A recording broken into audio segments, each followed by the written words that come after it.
We are continuing our coverage of the tragedy. Anthony Ponte is in the field today, joining us live from the Highland Park Police Department. Anthony.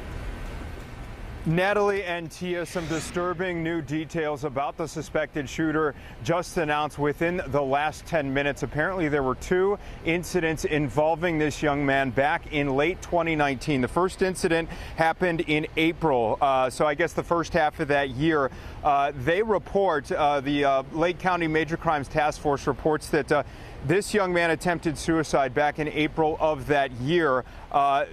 They were visited by police. The family, mental health professionals were involved at that point. And then 5 months later, in September of that year, there was another very disturbing incident involving the suspected shooter. He threatened to kill family members and was discovered with a large cache of knives. At that time, police removed 16 knives, a dagger, and a sword from his residence. Now, at the time, there were no formal complaints. Police say that there weren't the proper mechanisms in place to have this young man detained. There was not enough probable cause to make an arrest, but there's a lot of questions this evening as to how he was able to purchase reportedly 5 firearms after those two events in 2019. So those are questions that have just come up. Those are questions that are just now being processed. So a lot of questions as to how this suspected shooter was able to obtain 5 firearms, including 2 assault-style weapons, even after these incidents, these mental health incidents and these domestic calls back in 2019. Because, again, we understand 5 weapons were purchased after those incidents. Also announced within the last 15 minutes, a message from the Lake County Major Crimes Task Force. They are still, at this point, more than 24 hours after this rampage at the parade, they are looking for one specific witness who is believed to have seen the suspected shooter throw his gun underneath a red blanket. So I want to toss to a soundbite from Deputy Chief Chris Covelli with a very specific message for a very specific witness who's still believed to be out there. The community has been absolutely terrific with providing information to law enforcement investigators throughout this. But we're asking the community to, if they're able to dig a little deeper and recall some specific instances from the event based on video surveillance recovered by our investigators. We're very certain that there was a female witness who saw Crimo drop an object inside of a red blanket behind Ross's at 625 Central Avenue immediately following the shooting.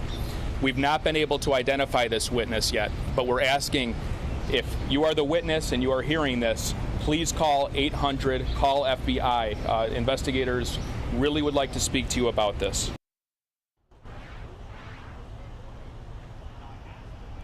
Covelli said there that it was an object. He later clarified that it was the gun itself, and this is described as a high-powered assault rifle resembling an AR-15, although that wasn't the specific model. Okay, so we do, as Tia mentioned a few moments ago, expect charges to be filed by the Cook County State's Attorney sometime in the next hour. We are standing by for that. In the meantime, let's head over to Casey Cronus, who is live at the scene. And Casey, yesterday you were posting some very heartbreaking images of people who had left strollers behind and lawn chairs. What are you seeing out there today? Well, Anthony, it's been more than 24 hours since those gunshots rang out, terrorizing this community, and yet this scene here still very much so remains a snapshot of that chaos. The street is still blocked off Central Avenue between Green Bay Road and St. John's. People's belongings still where they left them yesterday when they were sent running for their lives. Today, flowers have been laid on the sidewalk as the community begins to process what unfolded here. A 12-year-old boy who was getting ready to ride in the parade with his travel baseball team stopped and spoke with us today. He tells us that shots rang out just before their float took the parade route. We heard that maybe there was something going on, bang, bang, bang, or something like close to town, like over there. And so like our friends were like on a bike and they told us, and then we got off, and obviously we got home safely, but it's very scary to think about. It's devastating for the community and for the people who have lost their lives or lost loved ones. But it also, there have been so many acts of kindness and people coming together, and that's always reassuring, but it's heartbreaking. And it's unclear when community members will be allowed to come back and retrieve their belongings here. Right now, police are blocking off this intersection, Green Bay and Central, because this is where this evening's media briefing will take place. Media members will be allowed to stay inside, but there won't be traffic coming in or out, so you are urged to avoid this area. Back to you. Okay, Casey, thank you very much. It's heartbreaking to hear from some of those Highland Park residents. Within the last 15 minutes, we also heard from the mayor of Highland Park, Nancy Rodering, who described today as a day to pause, a day to remember those who left us all too soon. Now, there are a number of prayer vigils from a number of different religious organizations up here in the northern suburbs. So on that note, let's send it over to Dane Placco, who is standing by outside one of those vigils. Dane? Anthony, we are at Trinity Grace Church on the north end of Highland Park, one of several churches, as you mentioned, holding prayer vigils today.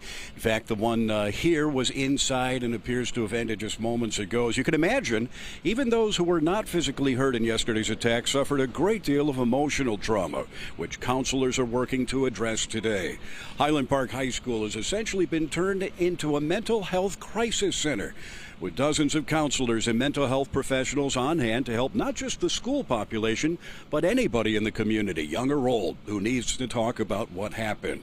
And we saw scores of people taking advantage of those services. They tell us there were both one-on-one counseling and group discussions about yesterday's violent attack. We talked to a 15-year-old Highland Park sophomore named Janelle, who was in the parade as part of the Highland Park High School marching band when those bullets started raining down. She says it was important for her to be able to talk to a counselor at the school about her emotions, which are still extremely raw. And I wanted to take advantage of that, and I wanted to be able to help myself process what happened yesterday.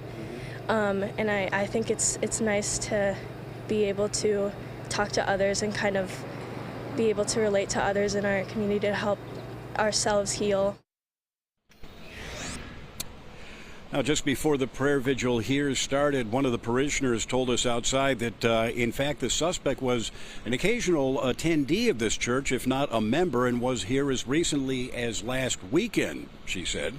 There are, again, a number of other prayer vigils scheduled in Highland Park, the next one coming up at 7 o'clock this evening. Live in Highland Park, Dane Placco, Fox 32 Chicago. Back to you. All right, Dane, thank you very much. We're going to hear much more from Mayor Nancy Rodering coming up after a short break and run through what the coroner announced a short time ago as well. She ran us through for the first time all the names and ages of the 6 identified deceased victims, along with announcing that a 7th person has died. That's not in Lake County. That person passed away somewhere in Cook County, so we are still waiting for a positive identification on that 7th victim. Again, that is coming up after a short break. We will hear much more from the mayor of Highland Park. For now, Tia and Natalie will send it back to you in studio. All right, thanks so much, Anthony. And the names of 6 of those now 7 deceased victims were released during a press conference last hour, as Anthony mentioned. We have those names for you now. 5 victims were from Highland Park. The victims were 64-year-old Catherine Goldstein, 35-year-old Irina McCarthy, 37-year-old Kevin McCarthy, 63-year-old Jacqueline Sundheim, and 88-year-old Stephen Strauss, all of Highland Park. A grandfather who was visiting his family from Mexico was also killed. 78-year-old Nicholas Toledo's family says he saved their lives. Police say 45 people were injured or killed during the shooting. And of course, we will have continuing coverage of the tragic mass shooting in Highland Park. You can visit our website for the latest updates in real time. Just go to fox32chicago.com.